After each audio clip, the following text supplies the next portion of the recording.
Bharat kinetic or non kinetic কোনো একটি বিষয়ে কোনো একটি ভাবে রিয়াকশন জানাতে পারে যদি এই রকম ঘটনাগুলো কন্টিনিউ করে। মঞ্জু ভাই কোথায় কি পাকাচ্ছে বলুন তো? কোথাও থেকে একটা গন্ধ পাচ্ছি, কিন্তু গন্ধটা আইডেন্টিফাই করতে পারছি না, বলুন। গন্ধটা খুব কষ্টকর কিছু না, আপনি যদি একটু ডট গুলো মিলাতে পারেন দেখবেন যে গন্ধটা আপনি পেয়ে যাচ্ছে। সামথিং কুকিং, কোথায় পাকাচ্ছে এটা আমরা সবাই বুঝতে পারছি। তো গন্ধটা হচ্ছে গত 3-4 দিন আগে ভারতের একটি সর্বদলীয় বৈঠক ছিল নরেন্দ্র মোদীর নেতৃত্বে। প্রথমে এটা বাংলাদেশে গুজব হলো যে এইটি হলো বাংলাদেশকে নিয়ে কি করা হবে সেই বিষয়ক সিদ্ধান্তের জন্য সর্বদলীয় বৈঠক। আসলে তা নয়।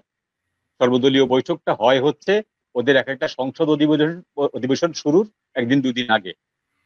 তো এখন যে সংসদ অধিবেশন শুরু হয়েছে এটা হলো বাদল অধিবেশন বলে এটাকে, অর্থাৎ বর্ষাকালীন সংসদ অধিবেশন। তো এই সংসদ অধিবেশনের আগে তারা সর্বদলীয় একটি বৈঠক করে, যে বৈঠকে 40টি দল যোগ নিয়েছিল। সেই বৈঠকে যে বিষয়গুলো আলোচিত হয়েছে তার কোনো একটি বিষয়ের অর্ধেক বা সিকি পরিমাণও কোথাও বাংলাদেশ প্রসঙ্গটি ওঠেনি। সিম্পলি তার মানে এটা আসলে ছিল একটা গুজব। কিন্তু ওই বৈঠকের পরের দিন একটি বিশেষ কমিটির বৈঠক হয়। সেই বৈঠকে যোগ দেন ভারতীয় 3 বাহিনীর প্রধান, ভারতের জাতীয় নিরাপত্তা উপদেষ্টা, ভারতের আইডিএস এবং নরেন্দ্র মোদী প্রতিরক্ষা মন্ত্রী। এই যে এই বিশেষ বৈঠকটি ছিল শুধুমাত্র বাংলাদেশকে নিয়ে। বিশেষ করে গোপালগঞ্জের ঘটনাবলী পরে বাংলাদেশের যে সিচুয়েশন, এই সিচুয়েশনে ভারতের কি করণীয় বা ভারত কিভাবে এটা রিয়াক্ট করবে বা ওখানকার যে সংখ্যালঘুরা তাদের বর্তমান অবস্থা কি, এই ইত্যকার বিষয়গুলো নিয়ে একটি বিশেষ বৈঠক হয়। সেই বৈঠকের কোনো কিছুই কিন্তু মিডিয়াতে আসেনি, লিক হয়নি। কিন্তু ওই বৈঠকে একটা ব্যাপার মোটামুটি পরিষ্কার হয়ে গেছে, সেটি হলো যে আজকে হোক, 1 বছর পরে হোক, 1 মাস পরে হোক, কোনো না কোনো সময় হোক, Bharat kinetic or non kinetic কোনো একটি বিষয়ে কোনো একটি ভাবে রিয়াকশন জানাতে পারে যদি এই রকম ঘটনাগুলো কন্টিনিউ করে। কারণ ওয়াকার সাহেব ভারতীয় সেনাপ্রধানের কাছে একাধিকবার বক্তব্য রাখছেন, কথা দিচ্ছেন যে হ্যাঁ আমি ব্যবস্থা নিচ্ছি। আমরা এরকম রিপোর্টও দেখছি যে ওই ভারতীয় সেনাপ্রধানের সাথে বক্তব্য দেওয়ার পরেই উনি এসে ফেব্রুয়ারি 26 তারিখে বললেন এনাফ ইজ এনাফ, আমি এইসব মব আর সহ্য করবো না। কিন্তু এরপরেও ওনার সেনাবাহিনী প্রচুর মব সহ্য করেছে, কুৎসিত গালিগালাজ, ভুয়া ভুয়া করে তুচ্ছ তাচ্ছিল্য করা, এভরিথিং সহ্য করেছে। তখন আমরা মনে করেছিলাম যে সেনাবাহিনী আনসার বাহিনীর পর্যায়ে নেমে গেছে বা চৌকিদারের পর্যায়ে নেমে গেছে।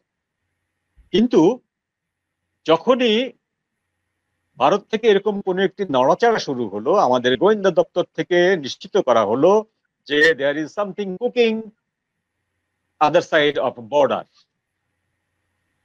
ভারতীয় সৈন্যবাহিনীর যে চলাচল, এটা তো আমাদের গোয়েন্দারা খবর রাখে।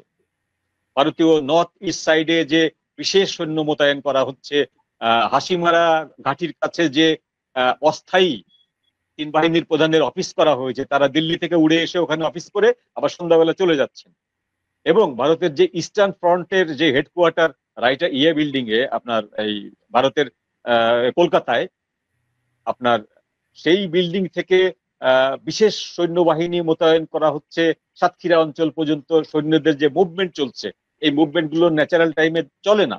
এই রিপোর্ট গুলো বাংলাদেশের গোয়েন্দা দপ্তরের মাধ্যমে সরকারের কাছে পৌঁছেছে যে সামথিং ইজ কুকিং। তো এরপরে যখন এই ঘটনাটি ঘটেছে, আপনার এই মাইলস্টোনের ঘটনাটি ঘটেছে, তখনই ছাত্ররা পরের দিন যে নেমে গেছে, ছাত্ররা নামার পরে দুটি তাৎপর্যপূর্ণ ঘটনা ঘটেছে। একটি হচ্ছে তারা শেখ হাসিনাকে প্রত্যাবর্তন করাতে চাইছে এবং তারা বলছে শেখ হাসিনা সরকার ভালো ছিল, এই সরকার খারাপ, এই সরকারের অধীনে আমরা নাই, আমরা শেখ হাসিনা সরকারকে বরণ করব, আমরা শেখ হাসিনাকে ফিরিয়ে নিয়ে আসবো। এই কথাগুলো সরকারের গোয়েন্দা দপ্তর বা সরকার মনে করতেই পারে যে এখানে আওয়ামী লীগের অনুপ্রবেশ ঘটেছিল, ছাত্রলীগ, নিষিদ্ধ ছাত্রলীগ, তারা এখানে অনুপ্রবেশ ঘটেছিল। কিন্তু যদি আওয়ামী লীগ ছাত্রলীগ না হয়, যদি সাধারণ ছাত্র হয়, তাহলে এটা সরকারের জন্য অ্যালার্মিং। যে মাত্র 12 মাসের মাথায়, 11.5 মাসের মাথায় এই এরা কি করে আবার সেই ফ্যাসিবাদের গুণগান গাইতে পারে, সেই ফ্যাসিবাদকে ফিরিয়ে আনার মতো দুঃসাহসিক কথা বলতে পারে। এইটা শোনার সঙ্গে সঙ্গে তাদের পায়ের তলার মাটি সরে গেছে, এবং পায়ের তলার মাটি এমন ভাবে সরে গেছে যে কারণে নুরনবী ভাই যেটি বললেন, যে একটি শোকের দিনে স্বাভাবিক বোধ বুদ্ধি সম্পন্ন মানুষ হাস্য তামাশার কোনো কাজ করে না, যার কিচ্ছু না।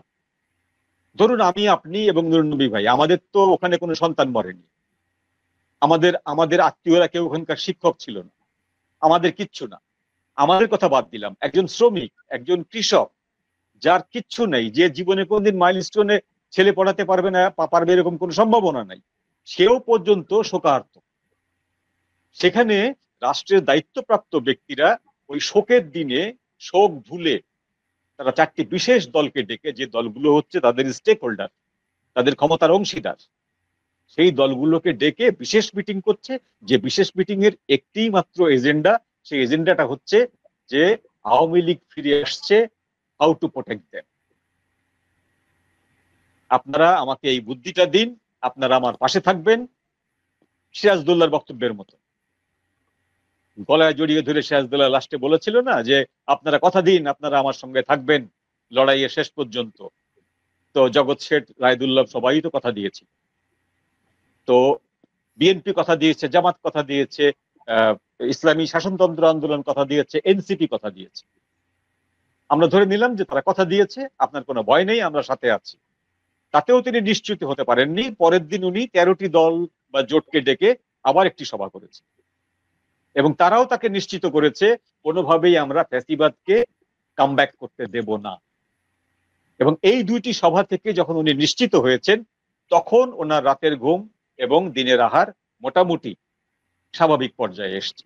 এইটি হলো মোট প্রক্রিয়া। এখন এই যে আপনি যে হাসনাতের যে বক্তব্যটি দিলেন, এই বক্তব্যটি হচ্ছে যে তারা ওই যে ঘোষণাটি দিয়েছিল, মাইলস্টোনের প্রাক্তন স্টুডেন্টরা এবং অন্যান্য সারা ঢাকা শহরের অন্যান্য স্টুডেন্টরা যে সচিবালয়ের গেট ভেঙে যে বক্তব্যগুলো দিয়েছে, এই বক্তব্যগুলো তারা নিতে পারছে না। তারা কোনোভাবে হিসাব মিলাতে পারছে না যে তাদের ডাকে রাজুতে জড়ো হয়ে সেক্রেটারিয়েট দখল করে ফেলছে যে ছেলেরা, সেই ছেলেরা এখন সেক্রেটারিয়েট দখল করছে উইদাউট তারা। সেই ছেলেরা, সেই ছাত্ররা এখন সেক্রেটারিয়েট দখল করতে যাচ্ছে without Hasnat, without Sarjis, without Nahid.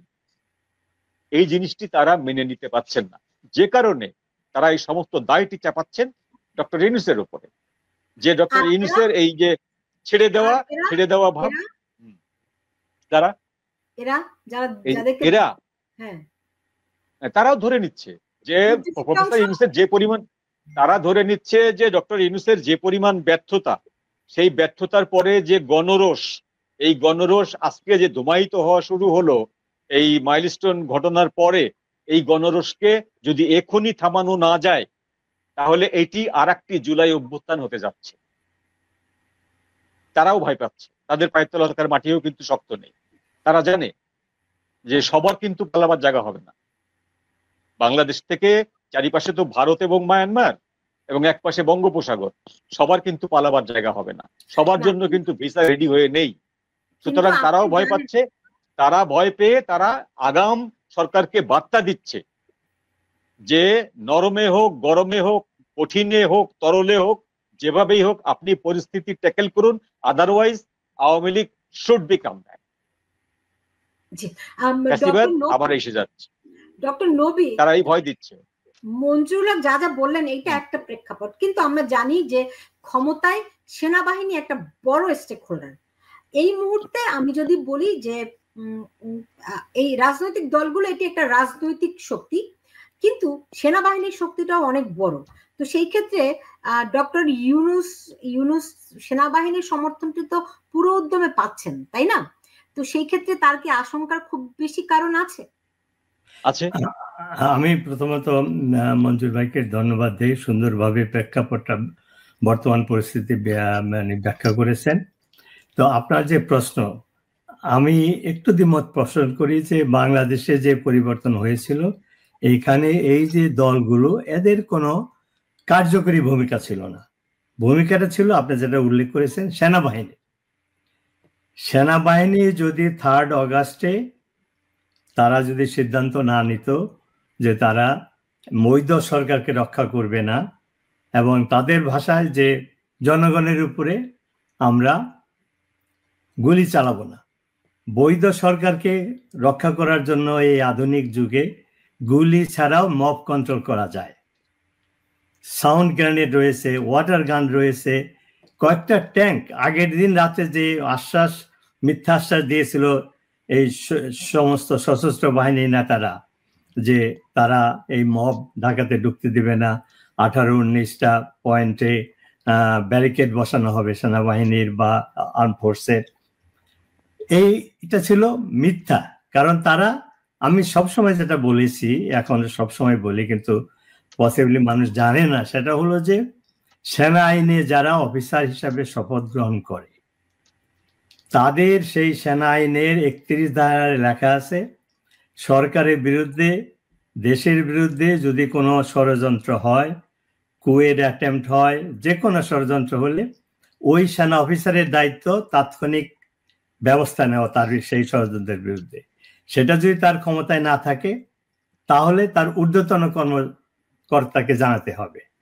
তো সেই আইন, এবং তারা যদি ব্যর্থ হয় সেই অফিসারের বা সেই সেনার কোর্ট মার্শালে বিচার হয়ে মৃত্যুদণ্ড হবে। যে এত বড় একটা ষড়যন্ত্র হলো, যেটা আমরা ডিটেইল এখন জানি সাধারণ মানুষ হিসাবে, সেনাবাহিনীর ইন্টেলিজেন্স সমস্ত ব্রাঞ্চ এটা জানতো। তো তারা কেন ঊর্ধ্বতন কর্মকর্তা অর্থাৎ প্রধানমন্ত্রীকে জানায় নাই যে ষড়যন্ত্র হচ্ছে, অথবা তারা জেনে শুনেও কেন 5 তারিখে সকালবেলা ব্যারিকেড বসিয়েছিল? একটার খবর আমি জানি, উত্তরা, যারা টেলিভিশনে দেখাচ্ছিল, সেখানে এক ব্রিগেডিয়ারের নেতৃত্বে ব্যারিকেড ছিল। 11টার দিকে কোনো লোকজন ছিল না, 11:15টার দিকে 100 জন 50 জন শ্রমিক এসে হাজির ছিল, কোনো মব ছিল না। তখন ব্রিগেডিয়ার সেনাপ্রধানকে কল করে জিজ্ঞাসা করে যে এখানে মাত্র কয়েকশো লোক আছে, আমি কি করব? তাকে অর্ডার দেওয়া হয়, তুমি ওই ব্যারিকেড উঠিয়ে নিয়ে চলে যাও, তুমি এয়ারপোর্টটা রক্ষা করো। এবং এই একই মেসেজ যত 18-19টা, আমি এক্সাক্ট নাম্বার জানি না, যেখানে পয়েন্টে ব্যারিকেড বসানো হয়েছিল সব উদ্র হলো, হাজার হাজার লক্ষ লক্ষ মব ঢুকে গেল। তো কাজেই সেনাবাহিনী এই ষড়যন্ত্র জানতো, এটাকে বন্ধ না করে তারা উল্টো সিদ্ধান্ত নিল, সেটা তাদের অপরাধ। আর যে অফিসাররা, কারণ আমি মুক্তিযুদ্ধে ছিলাম, আমাদেরকে ট্রেনিং দেওয়া হয়েছে, শেখানো হয়েছিল যে কমান্ডারকে split of a second decision নিতে হয়। সে মিটিং করে দরবার করে ডিসিশন নেওয়ার সময় তার থাকে না।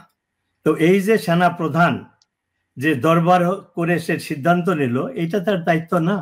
এবং এই যে সমস্ত এখন আমরা জানি, তখন জানতাম না, সেইখানে যে অফিসার বলেছিল যে আমরা সেনাবাহিনীর বিরুদ্ধে আমরা গুলি করব না, তখন সেনাপ্রধান বলেছিল আমি প্রেম করি নাই, প্রেম আমার উপর এসেছে। What a Seely comment.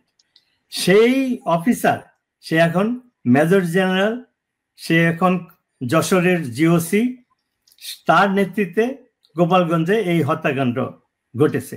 এবং তার পরিচয় কি এখন বেরিয়েছে, সে হলো জামাতের রোকন, যে এখন সরকারের কি ইলেকশন কমিশন না কোথায়, তার ছেলে। এবং এই যে মেজর জেনারেলের আত্মীয় ফুফা শাশুড়ি হলো রেজওয়ানা চৌধুরী, যে এনভায়রনমেন্টালের কি বলে সেন্ট মার্টিন আমেরিকাকে দেওয়ার নেতৃত্ব। তো আমার কথা হলো যে এইভাবে সেনাবাহিনীতে সব স্তরে লোক ঢুকেছে এবং তারা এই সিদ্ধান্ত নিয়েছে। তো এই সেনা প্রধান বা আমাদের সরকার, তারা ব্যর্থ হয়েছে গত 15 বছরে এইভাবে যে জামাতের পন্থী অফিসারকে নিয়োগ দেওয়া হয়েছে। এবং আরেকটা রিপোর্ট, এটা আমি এখানে উল্লেখ করতে চাই না, যে এই সেনা প্রধান, এই মেজর জেনারেল যে জিওসি, সে 15 কোটি টাকা ঘুষ দিয়ে ব্রিগেডিয়ার থেকে মেজর জেনারেল হয়েছে। আমি একটা পত্রিকা দেখেছি, সত্য মিথ্যা আমি জানি না, কিন্তু এবং একটা ব্রিগেডিয়ারের 15 কোটি টাকা দেওয়ার কথা না, সে কোথায় পেল? সে খবরও বেরিয়েছে, এটা জামাত এই টাকাটা দিয়েছে। অর্থাৎ জামাত শুধু এইটা না, কোটি কোটি টাকা তারা খরচ করেছে সেনাবাহিনী তাদের অফিসার ঢোকানোর জন্য। তো কাজেই আমাকে আমাকে শেষ করতে হবে, আমাকে শেষ করতে আচ্ছা, হবে। আমি শেষ করছি যে আমার ওইটাই কথা যে এখন যে এদের ভিতরে দলাদলি বা কি বলে ইউনিটির অভাব দেখা যাচ্ছে, এর কারণ হলো এদের এটা ছিল হোলি অ্যালায়েন্স, এটা ভাঙতে বাধ্য। আর এই যে পরিস্থিতি হয়েছে এর জন্য শুধু বিদেশি ষড়যন্ত্রকারী দায়ী না, সেনাবাহিনী দায়ী এবং বাংলাদেশে এই তথাকথিত লেফটিস্ট নেতৃবৃন্দ, তারপরে বুদ্ধিজীবী ডানপন্থী ফরহাদ মাজার সবাই এর জন্য দায়ী। অবশ্যই বাংলাদেশের মানুষের কাছে, জনগণের কাছে জবাবদিহিতা করতে হবে এবং আমাদের যে ইতিহাস বাংলাদেশে, এদের বিচার বাংলার মাটিতে হবে, কেউ রক্ষা পাবে না।